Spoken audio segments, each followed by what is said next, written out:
Nós estamos de volta com o TV Mar News, nesse momento, 9 horas e 5 minutos, e a gente já volta no nosso quadro Penal News. E já estamos aqui na presença de Bruno Calado, que vamos conversar um pouco sobre delação premiada. A gente tem visto tanta essa expressão, principalmente na mídia, não é isso, Bruno? Isso, bom dia, Porlane, e bom dia a todos os telespectadores da TV Mar. O que é delação premiada, afinal de contas, para que o pessoal de casa que tem acompanhado tanto toda essa história, principalmente com o desenrolar da Operação Lava Jato, como é que eles podem entender o que é delação premiada e como é que ela funciona? Isso. A delação premiada é um instituto do direito, do nosso ordenamento jurídico, hoje em dia bastante falado, a partir das deflagrações dessas operações, Operação Lava Jato e demais operações. Veio à tona muito mais com a Operação Lava Jato. E a delação premiada é um benefício legal concedido ao réu que responda a uma ação penal. Certo? Esse benefício é concedido desde que o réu ele se habilite nos autos, ele seja chamado à ação penal e, a partir de seu advogado, ele se propõe a colaborar, a delatar, a apontar uma organização, a apontar comparsas, a apontar demais criminosos. Então, a delação premiada é esse benefício concedido ao réu que está respondendo a essa ação penal. Está previsto no nosso ordenamento jurídico em diversas leis, no Código Penal, lei de crimes hediondos, lei de lavagem de dinheiro, crimes contra o sistema financeiro. Então, é muito comum também, muito mais, quando o Estado, e eu digo Estado, não só o Estado de Alagoas, mas o Estado, Federação, o Brasil, ele se propõe a usar desse Instituto da Delação Premiada para recuperar alguns valores perdidos, para prender quem de fato cometeu certos crimes. E quais são os benefícios para o delator? Existem vários benefícios. Alguns deles, o cumprimento inicial da pena, ele pode se dar no regime semiaberto. Sabemos que a partir de 8 anos, quando o réu é sentenciado em um crime, a partir de 8 anos, o regime inicial de cumprimento de pena é o regime fechado. Então, pode ser um benefício o regime inicial de cumprimento de pena, o regime semiaberto. Uma redução significativa de 1/3 a 2/3 da pena. Imaginemos uma pena concreta sentenciada em 12 anos, então pode haver um abatimento de 4 a 8 anos nessa pena, a depender da delação, a depender da situação do caso concreto. Pode haver também a extinção da pena e até o perdão judicial, a depender da situação. Então, vai uma análise de cada caso concreto e, a depender da situação, pode haver esses benefícios para o delator. E como se tornar um delator? Hoje em dia, para se tornar um delator, é necessário, primeiramente, a manifestação do réu. É necessário que ele se proponha a ser um delator. A delação premiada não é algo que forçadamente é imputado ao réu. O réu deve manifestar a vontade através de seu procurador, através de seu advogado, através de seu defensor. Deve manifestar a vontade de colaborar com a instrução, com a investigação criminal. E, a partir de então, é formado, a depender da situação, um colegiado com promotores de justiça, com procuradores de Estado, com delegados. E começará uma série de oitivas para acolhimento de certas informações que são sigilosas. Vale dizer que essas informações são sigilosas e, a partir de então, todas essas informações, esse conjunto de informações é reduzido a termo, ou seja, é escrito num termo de confidencialidade e o advogado, o procurador e todos ali que estão participando desta colaboração premiada, dessa delação premiada, vale ressaltar que colaboração e delação são sinônimos, colaboração premiada e delação premiada são sinônimos, então todos que ali participam têm esse dever de sigilo funcional, até para evitar vazamentos, para evitar ameaças. Temos casos concretos aqui no Estado, e digo por experiência própria, até com atuações minhas aqui no Estado de Alagoas, onde muitos réus já foram ameaçados. Temos muitos colaboradores, muitos delatores que apontam várias informações e acabam sendo ameaçados por quem é apontado. Então, deve-se prezar muito por essa confidencialidade, por esse sigilo funcional. É um recurso confiável? É um recurso confiável, por exemplo, basta o depoimento do delator ou ele precisa apresentar alguma prova também? Não precisa. Junto do depoimento não se vale tão somente a palavra. É necessário um conjunto probatório, é necessário documentos, é necessário provas em geral, é necessário apontamentos, certo? Temos exemplos por exemplo, chegar um delator e dizer, olha, fulano armazena uma certa quantidade em espécie, certo? Com intenção de sonegar, com intenção de sonegação fiscal, numa propriedade rural. Então, ele tem que apontar onde é que fica essa propriedade rural. Se houver, por exemplo, uma quadrilha, uma organização criminosa com intenções de cometer reiteradas vezes roubos de carga, então ele tem que apontar onde é que essa estrutura acontece. Então, não basta tão somente a palavra. Tem que apontar, tem que trazer um conjunto probatório para que fortaleça esse depoimento. Muito bem. E quem está sendo delatado, ele tem direito, então, também de dizer que ele está errado, de dizer a versão dele? Como é que funciona? Sim. Todo o apontamento feito não partirá tão somente da base do delator. O delatado também será chamado para se explicar, até porque existe o princípio do contraditório e ampla defesa. Então, é direito de qualquer pessoa que é chamado ao processo, apresentar suas defesas, apresentar suas contraprovas. Então, muitas vezes, delatores estão somente por inimizades ou estão somente com intenções de prejudicar alguma outra pessoa, faz um apontamento, mas é necessário que essa outra pessoa também seja chamada ao processo para apresentar suas contraprovas, caso tenha. Ou, muitas vezes, Polane, já aconteceu aqui também no Estado, é o que eu chamo de colaboração preventiva. O que é a colaboração preventiva? É quando há, por exemplo, uma operação deflagrada contra várias empresas.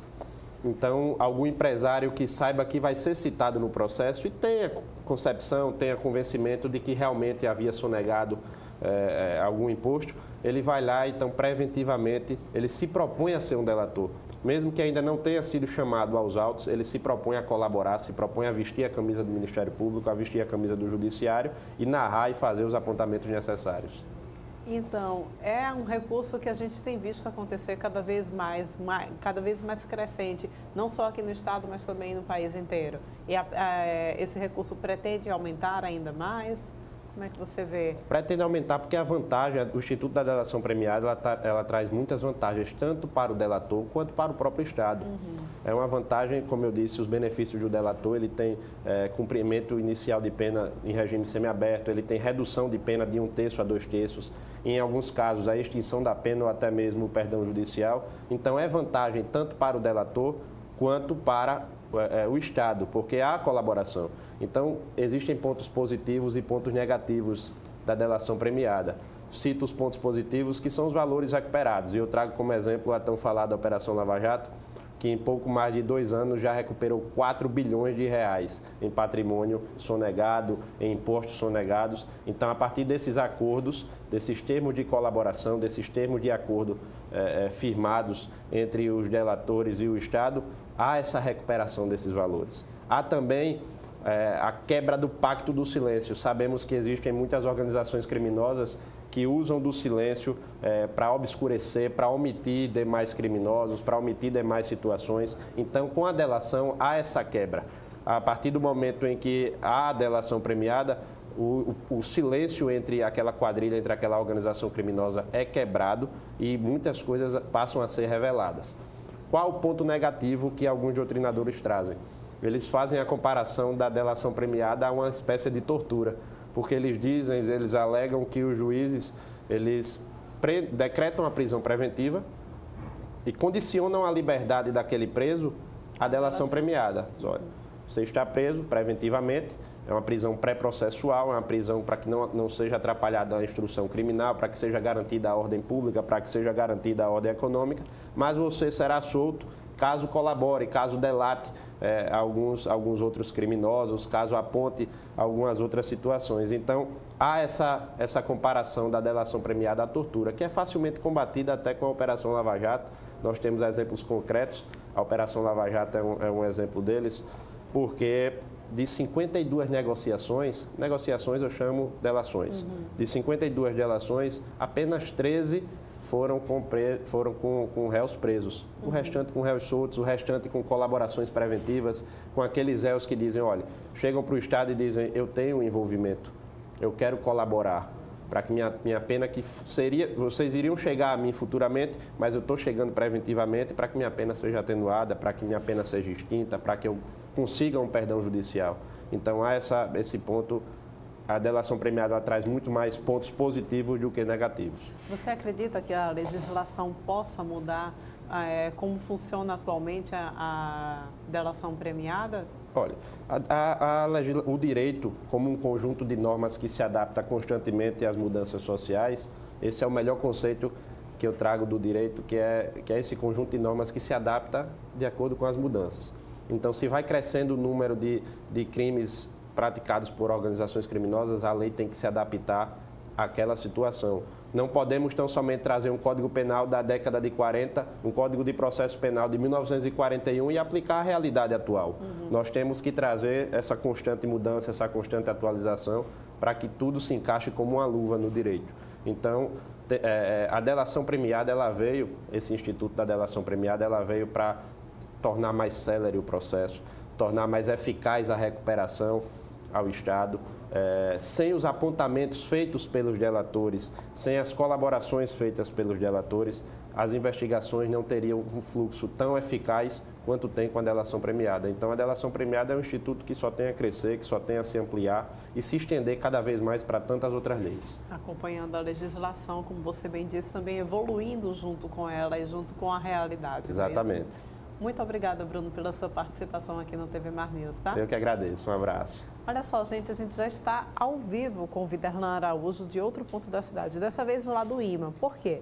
A gente viu aí as prévias de carnaval passaram, vai chegar agora as festividades do carnaval. E com ela, muita gente acaba se dispersando para a região litorânea aqui do nosso estado, não é verdade? Mas como será que anda a balneabilidade das nossas praias? Vamos saber agora com o Viderlan Araújo, que está ao vivo. Bom dia, Viderlan. Volta então daí com essas informações.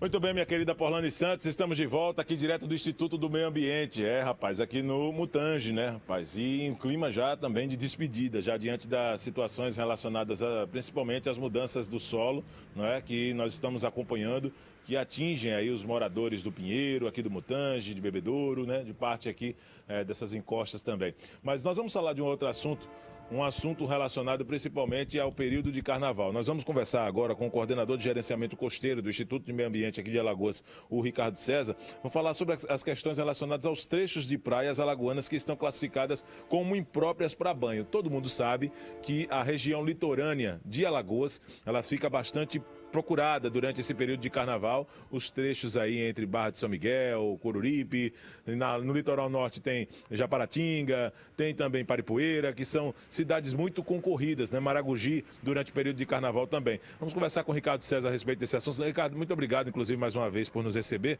Existem muitos trechos impróprios para banho na região litorânea de Alagoas nesse período de carnaval? Bom dia. Bom dia.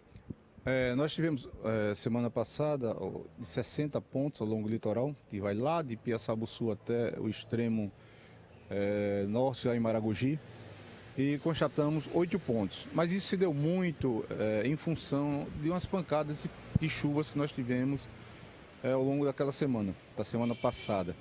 E a gente sabe que quando essas chuvas caem, muito tempo sem chover, lava as cidades, a água lava as ruas, as galerias, vai para a praia.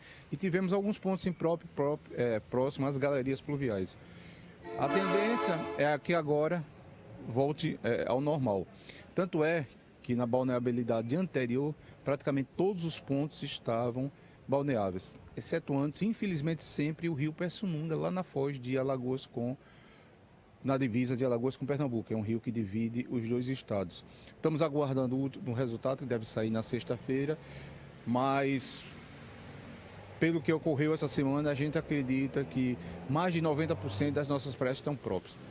Tanto quanto a qualidade da água em relação a coliforme fecal, a esgoto, como também em relação ao óleo, que praticamente amanhã vamos ter uma reunião na Marinha fazendo o endpoint, né, o final dos pontos contaminados. Ainda existe essa preocupação por parte de vocês do IMA nessas questões quanto aos banhistas nesse período de carnaval? Quais as dicas, por exemplo, que você poderia deixar para os nossos telespectadores, Ricardo, para que o banhista possa saber, poxa, aqui eu estou num local contaminado ou estou num local próprio para banho? Olha, choveu, geralmente esse período agora de janeiro, fevereiro e até março, a gente tem chuvas, essas pancadas de chuvas esparsas. Choveu é evitar somente as drenagens pluviais. Como eu te disse, lava as cidades, cai nas galerias, as galerias também tem uma série de animais, e isso é transportado para o mar. Evitar a saída de galerias pluviais, caso ocorram chuva, e fozes de rio, porque geralmente passam por povoados que não têm infraestrutura, não tem saneamento e esse material termina chegando na praia. Fora isso, não, nós estamos com as praias com condições até muito boas, né? O índice de coliforme é até 1000, a gente chega a ter 20, 30, quer dizer, praticamente água de piscina. Ricardo, a respeito dessas fiscalizações, o IMA durante o carnaval, ele estará disponível, vai ter equipes também para poder fiscalizar, principalmente quando as questões em números de turistas, elas aumentam nas regiões litorâneas e nós temos aqui uma área de corais muito grande aqui no estado de Alagoas. Como é que vai funcionar essa fiscalização, principalmente aqui na capital, em trechos como a Piscina Natural de Pajuçara, a Piscina do Amor? Nós temos, vamos sim, intensificar essa fiscalização, a gente sabe que a demanda de uso é muito grande. Nós temos os programas de educação ambiental, o Nossa Praia, o Conduta Consciente em Ambientes Esse Faz, e o monitoramento daquela área da Piscina do Amor, que é uma área fechada, que tem a função de reprodução de espécies para povoar os outros recifes. Estamos colocando boias essa semana, compramos boias, infelizmente aqui no Brasil não produz, tem que vir da China, né? Aí estão chegando agora para que a gente, essa semana, implante mais boias de sinalização e tenha uma fiscalização mais efetiva. Tanto a fiscalização como os programas de educação ambiental. E outra coisa que a gente vai também intensificar, veículos em praia. Então nós estamos juntos com o Batalhão de Policiamento Ambiental, intensificando também para evitar danos ao meio ambiente e conflito com os banhistas. Naquela região ali, principalmente no litoral sul, como Feliz Deserto, aquela foz do São Francisco, a circulação de veículos naquelas praias, elas tendem a crescer nesse período de carnaval. O IMA vai estar por lá também para poder fiscalizar? Sim, se intensifica bastante e nós temos aumento de quadriciclos.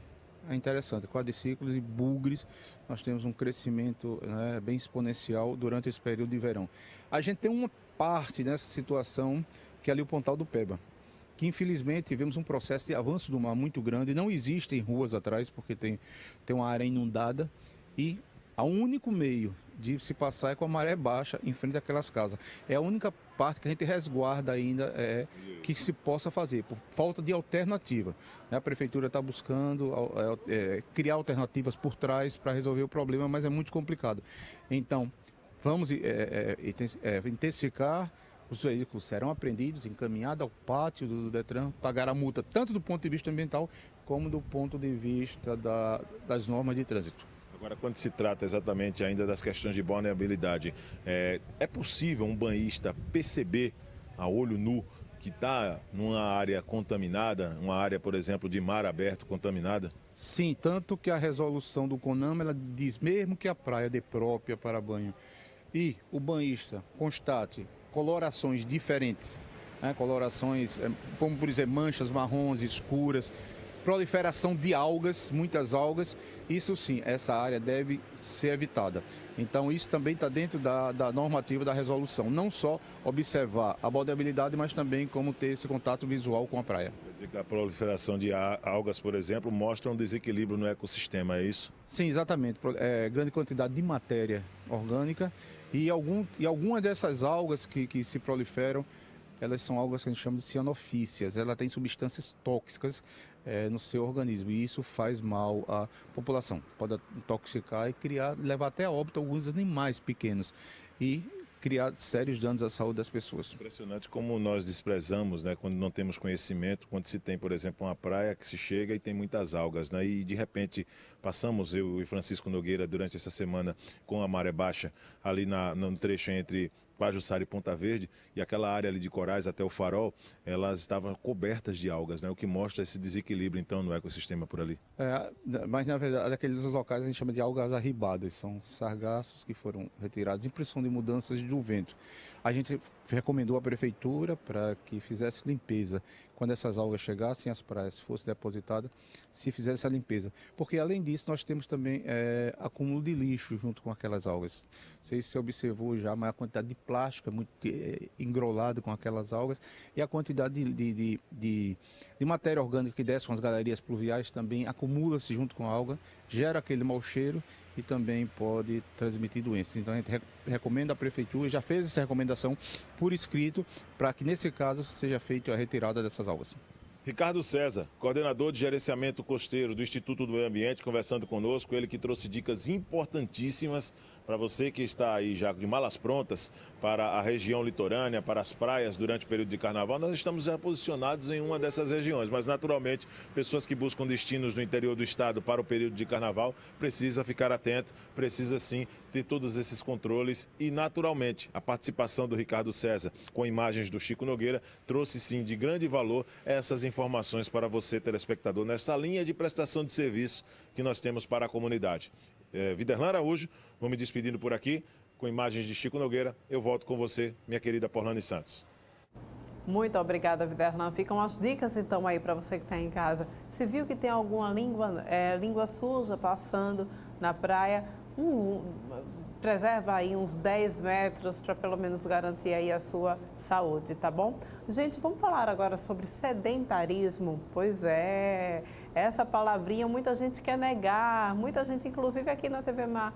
Eu não sou sedentária, mas olha, tem gente que é e a gente precisa se cuidar, principalmente depois dos 40 anos. A gente conversa aqui com Cleverton Cavalcante, ele que é fisioterapeuta, e vai falar sobre essa questão. Cleverton, bom dia para você, tudo bem? Bom dia para você, Poliane, bom dia, Alagoas.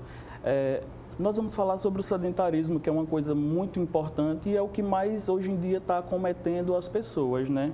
A gente fala sedentarismo aos 40 anos, é importante combater, mas não só são as pessoas com 40 anos. Não. Muitos jovens também têm ficado sedentários. Muitos jovens têm ficado sedentários. Então, assim, nós temos que ter uma ênfase muito grande para que essas pessoas procurem desenvolver qualquer tipo de atividade física, para que eles possam ter uma qualidade de vida melhor, né? Então, isso é muito importante. Pois é, a gente tem a falsa sensação, né? Principalmente nessa faixa etária, depois que a gente vai ultrapassa os 30, digamos assim, né? A gente vai ficando sempre com a sensação de muito cansaço devido à rotina diária. Eu ando cansado, olha, isso não é sedentarismo, porque eu já corro muito no meu dia a dia. Mas é preciso fazer atividade física. Sim, com certeza. Principalmente a partir dos 40, 50 anos de idade. Para as pessoas que não sabem, a população que não faz nenhuma atividade física, elas vão perdendo sarcopenia, que a sarcopenia nada mais é do que a perca de massa muscular. Aí as pessoas vão e dizem, mas eu me pesei e eu estou com o mesmo peso. Mas só que essa questão que você tem que ver, que não é a questão da massa muscular, às vezes são gorduras que você não consegue eliminar. O que você está perdendo, na verdade, é massa muscular. Então, o que a gente indica para esse paciente, para que ele possa desenvolver qualquer tipo de exercício, fazer alongamentos, fazer uma hidroterapia, fazer um pilates e até mesmo a academia. Agora, sempre com a instrução de um profissional da área, né? No caso da fisioterapia, o fisioterapeuta vai ter todo um conjunto de obra para trabalhar com esse paciente, né? Principalmente na parte de desportiva, que é onde eu atuo atualmente. Quando a gente chega a uma determinada idade, digamos aí, a partir dos 40 anos, começam a aparecer aqueles probleminhas de junta, né? Exatamente. Então, de repente, vem um problema no joelho que acaba impossibilitando de se fazer uma atividade, uma caminhada, até mesmo uma corrida. E aí, o que você indicaria para essa pessoa? Olha, eu trabalho muito com essa questão de envolvido de joelho, coluna, tornozelo, lá no Instituto Nossa Senhora de Fátima, onde eu presto um serviço para a comunidade que eles não têm acessibilidade, né?